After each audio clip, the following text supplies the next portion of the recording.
Sebenarnya Komponas ini perlu nggak? Oh, terserah Bapak kan yang buat Kompolnas ada ini. Iya, yang saya Kan tanya. DPR yang buat. Iya, Kalau mau menurut dibubarkan, saya, kalau bubarkan kapasitas aja.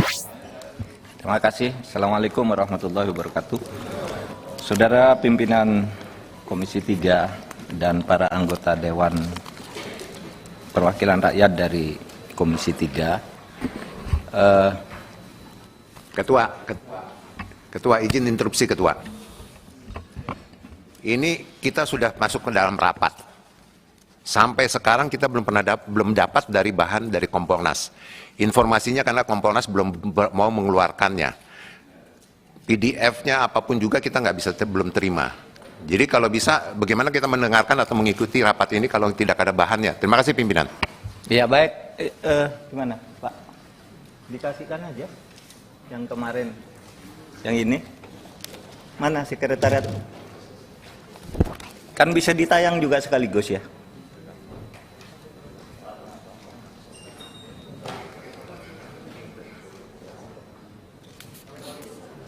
Silakan. Terima kasih. Terus ya. Oke. Baik.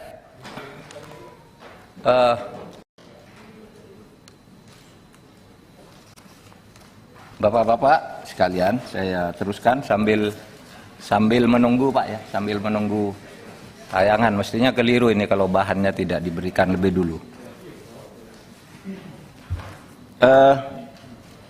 Kompolnas itu mempunyai dua posisi atau dua sikap terhadap kasus ini yang berubah dari skenario pertama dan skenario kedua. Jadi ketika peristiwa ini diumumkan tanggal 11 itu Kompolnas itu langsung bergerak. Saya sedang berada di Mekah, langsung bergerak ke TKP dan Pak Bene di situ mendapat penjelasan bahwa ini terjadi tembak-menembak dan kemudian ada korban dan yang menembak Eliezer, Barada Eliezer seorang ahli tembak dan korbannya Joshua tembak-menembak. Nah, saudara, Kompolnas semula bergerak di situ. Tetapi waktu itu saya dari Mekah, dari Madinah, tanggal 13 saya melayani wawancara dengan sebuah televisi. Nampaknya itu tidak masuk akal yang diumumkan oleh Polri. Saya kira masih terekam di situ. Saya bicara dari Madinah lewat kalau tidak salah CNN Indonesia atau iNews gitu ya. Itu tidak masuk akal antara penjelasan dari fakta ke fakta. Itu kaitan sebab akibatnya itu tidak jelas. Kalau hukum pidana itu kan harus ada kalau ini dan seterusnya. Ini tidak masuk akal saya bilang. Sebab itu sangat meragukan. Tetapi dari TKP Pak Bene Mamoto dan kawan-kawan tetap berpegang pada skenario itu. Nah, sesudah saya pulang, saya panggil melalui video conference semua anggota Kompolnas. Saya tanya apa sebenarnya yang terjadi. Skenarionya tanggal 17 Juli itu masih skenario pertama, basis skenarionya bahwa terjadi tembak-menembak. Sementara sudah beredar di luar. Ini Kompolnas dan Komnas HAM ini kok sepertinya tidak sensitif terhadap suara dari luar. Saya panggil Pak Bene Mamoto bersama Bu Pungki berdua ke rumah saya. Itu tanggal 24 saya panggil. Pak, gimana perkembangannya? Anda yakin nih? Ya Pak, itu dari lapangan, kami dapat dari lapangan. Oke, penyelidikan lain apa? Ya belum, semuanya harus dari situ. Nggak boleh masuk, nggak boleh tanyain itu. Semuanya oke, saya bilang. Ini ada isu di luaran bahwa Kompolnas dan Komnas HAM, saya bilang Komnas HAM maaf ya. Saya bilang ke Pak Bene maksud saya. Komponas dan Kompolham ini sudah di-steer oleh sebuah senario, saya bilang. Katanya udah ada yang dipanggil dan diarahkan untuk jawab gitu. Nah disitulah Bu Pungki lalu menjawab, itu saya Pak, katanya. Itu saya yang dipanggil oleh Pak Ferdi Sambo. Terus ya dia hanya nangis saja bilang, Mbak Pungki, saya ini didolimi, istri saya dilecehkan. Kalau saya di sana saya tembak sendiri dia. Ini kata Mbak Pungki, nih kata Mbak Pungki. Lalu ada kata tembak sendiri. Oke, saya bilang. Terus siapa lagi? Saya bilang. Saya dengar dari, karena sidang DPR ya, saya buka aja. Saya dengar dari Komnas HAM juga. Siapa? Khairul Anam katanya. Dan izin, Pak Mahfud. Iya. Kompolnas, Pak Mahfud sebagai Menko atau Ketua Kompolnas yang dalam hal ini bisa panggil Komnas HAM itu alasannya apa? Atau memang wewenang tugas Bapak bisa panggil Komnas HAM beserta Kompolnas untuk itu? Oh enggak, saya enggak pernah manggil, koordinasi aja seperti dikatakan oleh Pak Taufan, kita koordinasi terus gitu. Nah, saya enggak manggil, Khairul Anam itu telepon dulu, nah, lalu dia mau ketemu, menjelaskan. Saya kira kalau itunya enggak terlalu penting lah, koordinasi kita sudah berjalan terus. Koordinasi biasa? Koordinasi biasa, tukar informasi biasa, sering ke rumah juga, makan-makan kita, karena kita punya kepentingan tugas yang sama. Itu suatu kewajiban Pak Khairul Anam. Komnas HAM dipanggil sama beliau suatu keharusan atau bentuk komunikasi saja atau gimana? Komunikasi, Pak. Itu. Ada pertanyaan loh, seorang Menko manggil Anda secara institusi, Anda disetujui sama komisioner lain enggak? Iya, misalnya kami yang sekarang paling intensif koordinasi adalah soal penyelesaian Papua. Koordinasi sama komisioner Anda yang lain enggak? Soal koordinasi. Itu urusan pribadi atau urusan institusi? Institusi, Pak. Koordinasi, ya, koordinasi. Soal misalnya tahapan kami penyelesaian Papua. Itu dilaporkan nggak ke internal Anda hasil pertemuan dengan Pak Mahfud? Iya, dilaporkan, Pak. Rame-rame mereka Pak, bukan sendiri. Ya, ini penyelesaian tentang HAM berat juga sama. Sorry, Pak Mahfud dan Pak Khairul Anam. Pak Mahfud Pak Taufan, ini kan Menko merangkap Ketua Kompolnas. Ya. Kesannya adalah ini suatu panggilan. Kalau gitu kapasitasnya, apakah Komnas HAM di bawah Menko? Enggak, Pak. Kan publik bisa menilai begitu. Ada sesuatu yang aneh juga gitu. Mungkin masuk ke substansinya? Hah? Mungkin masuk ke substansinya nanti disimpulkan aja bahwa begitu kan bisa. Ya, ini kan ada pertanyaan-pertanyaan Pak Mahfud. Seolah-olah powerful Pak Mahfud, ya. Ini kita lihat juga, jangan bahasa yang ini yang tidak jelas harus kita perjelas hari ini semuanya.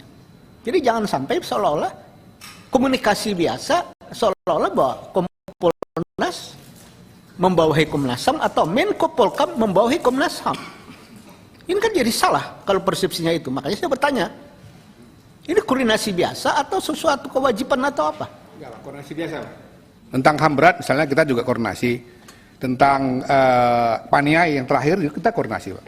Tentang penyelesaian konflik Papua, ya tentu kita harus koordinasi, Pak, karena nanti akan melibatkan pemerintah dalam proses dialog damai itu. Jadi seperti itu. Oke. Tidak apa-apa. Lanjut Pak Mahfud. Terima kasih Pak Desmond yang terhormat. Saya lanjutkan. Jadi ketika saya bertemu dengan Pak Anam, Pak Khairul Anam, sama Pak ceritanya. Pak, saya betul-betul ketemu dengan Pak Sambo, tapi saya tidak berpengaruh sama sekali. Saya tetap profesional, gini. Terus gimana, Cek? Sama Pak Khairul Anam itu, Pak Khairul Anam sambil berdiri di tempat saya, berdiri di keliling gitu, berdiri betul. Begini loh Pak Sambo, saya ini dianiaya gitu-gitu, bolak-balik. Sudah ditanya ada apa Bang, nggak tahu, nggak menjelaskan apa-apa, hanya bilang dianiaya, didolimi, istri saya dilecehkan. Itu yang saya dengar. Lalu tentu saya lalu cari ke sumber luar, karena tidak ada di sini, saya tidak sebut orangnya. Agar tidak dianggap nggak ada. Karena bagi saya harus izin yang bersangkutan kalau saya menyebut dia. Saya tanya orang lain, sama Pak, cuma begitu penjelasannya. Nah oleh sebab itu, sudah itu saya panggil Kompolnas yuk rapat lagi gitu. Kita balik basis senarionya sekarang. Skenario kasusnya itu bukan tembak menembak. Coba masuk ke penembakan, pembunuhan, masuk ke situ coba.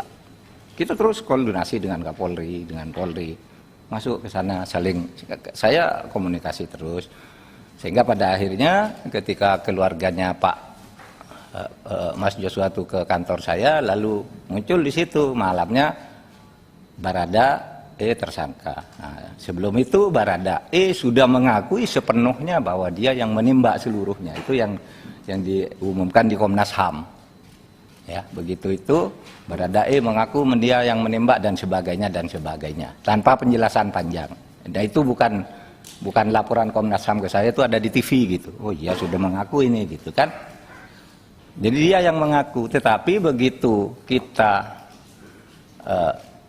bicara-bicara tentang ini tidak bakal bisa menurut laporan Pak Beni Mamoto ke saya, Pak, ini tidak akan bisa dibuka kalau gitu. Ini tidak diadakan bedol deso. Kenapa? Semua tempat kejadian udah diacak-acak. Ini udah ganti, ini ganti, sudah tambah barang ini dari yang olah TKP pertama. Lama itu. Kapolri rupanya punya pikiran yang sama, sehingga lalu diadakan bedol deso. Pada saat itu juga Barada mengaku bahwa sesudah dipisah dia dari komunitas, dia ngaku saya karena diperintah. Nah besoknya kan tidak bisa mengelak juga, akhirnya jadilah juga pengakuan dari yang bersangkutan. Nah kerja Kompolnya sampai di situ aja gitu. Artinya kalau misalnya terjadi pembicaraan yang berulang, itu kan sebenarnya hanya rekaman lama di setel lagi, diubah kalimatnya gitu. Sebenarnya kalau mau bicara yang dengan saya, Kompolnas itu hanya terbatas beberapa kan, cuitan saya. Itu kalau ada yang beda dengan itu sudah. Pak Mahfud, sebentar saya hela. Kan selama proses yang luar biasa perkara ini melelahkan Republik ini, kan ada ungkapan Pak Mahfud tentang hanya bisa didengar oleh orang dewasa. Tweet-tweet Pak Mahfud ini mengundang pertanyaan banyak orang, dan akhirnya keramaian ini terus menerus melelahkan. Kan nggak mungkin Republik ini hanya ngurusin kasus tersangka Ferdi Sambo. Maka itu kiranya Pak Mahfud untuk menyampaikan apa sih yang Pak Mahfud sampaikan tentang menjijikan lah, atau hanya orang dewasa lah yang mendengar informasi ini. Silakan Pak Mahfud. Saya mengatakan itu, jadi begini, ketika kita menyampaikan ke publik terima kasih kepada Kapolri, sudah sama, sekarang bayinya sudah lahir, sudah selesai. Silakan kerja, Kompolnas sudah selesai sekarang untuk mengangkat bayi itu bersama-sama. Lalu ada wartawan TV One, Pak, motifnya apa? Kan Kapolri sudah mengumumkan soal motif nanti di dalam. Pak, motifnya apa? Gitu. Tanya ke saya. Jangan tanya ke saya. Kalimatnya kan, jangan tanya ke saya kalau motif, ya. Jangan tanya ke saya kalau motif, itu biar nanti oleh penyidik. Ya.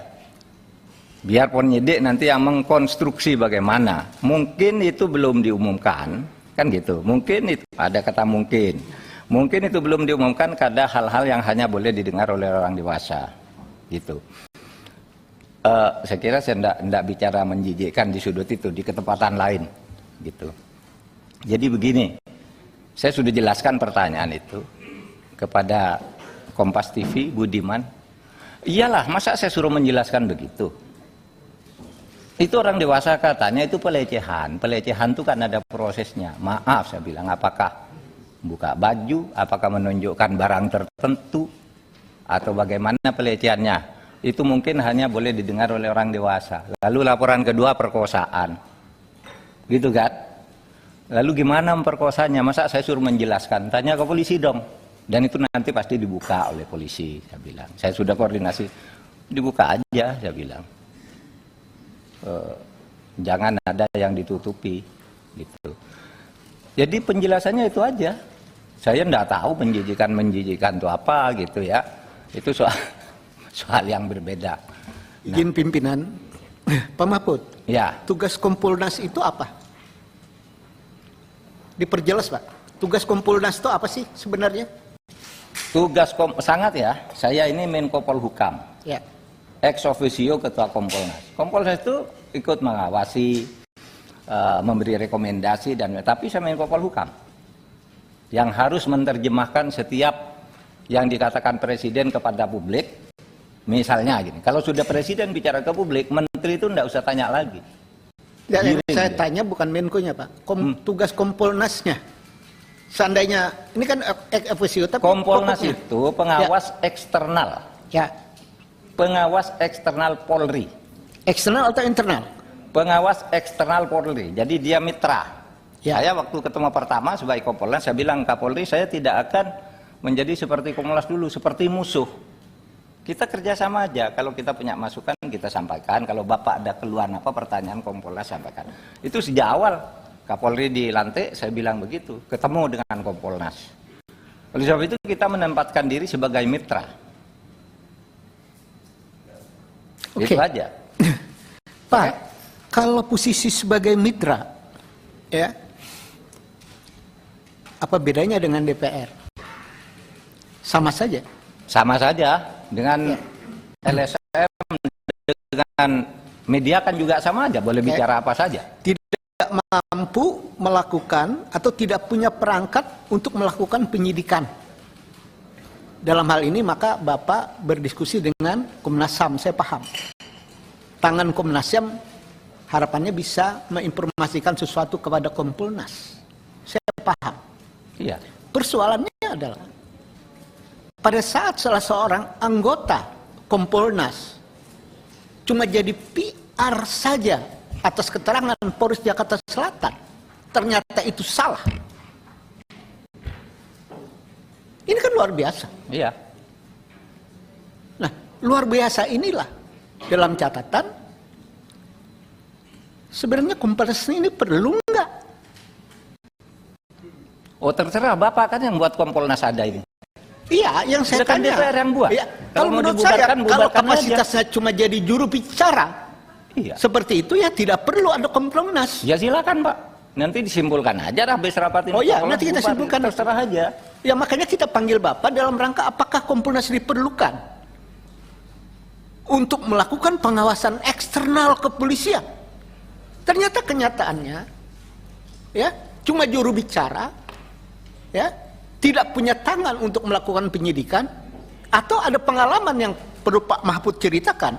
Sementara ini ada ndak masukan, catatan itu direspon positif oleh kepolisian. Banyak kasus. Pak. Banyak. Contoh. Oke. Kasus KM50 gimana, Pak? Bapak pernah bikin catatan itu kepada kepolisian? Saya pernah kirim surat langsung. Ya, jawabannya apa? Itu urusan Kapolri. Saya sebagai Jawabannya, Menko Polhukam, tidak Ketua Kompolnas. ada jawaban ini apapun, nggak hasil penting ya, Pak? penyelidikan tindak lanjuti resmi Pak, tertulis Pak. Ada Masa tindak saya lanjut diam? nggak, Pak? Boleh dong.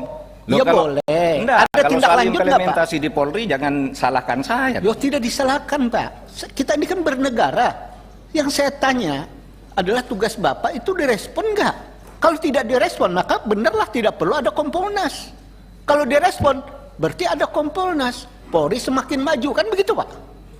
Kita Ya, kan silakan. bernegara, Pak. Silakan Bukan aja menang-menangan. dinilai, Pak. Jadi jangan menang-menangan, Pak. Saya menggali ini dalam rangka untuk kepentingan yang saya paham untuk bernegara. Kalau surat-surat Kompolnas tidak dilayani sama kepolisian, buat apa Kompolnas ada? Kan begitu, Pak, harusnya. Iya. Ini catatan saya nih. Pimpinan, terima kasih.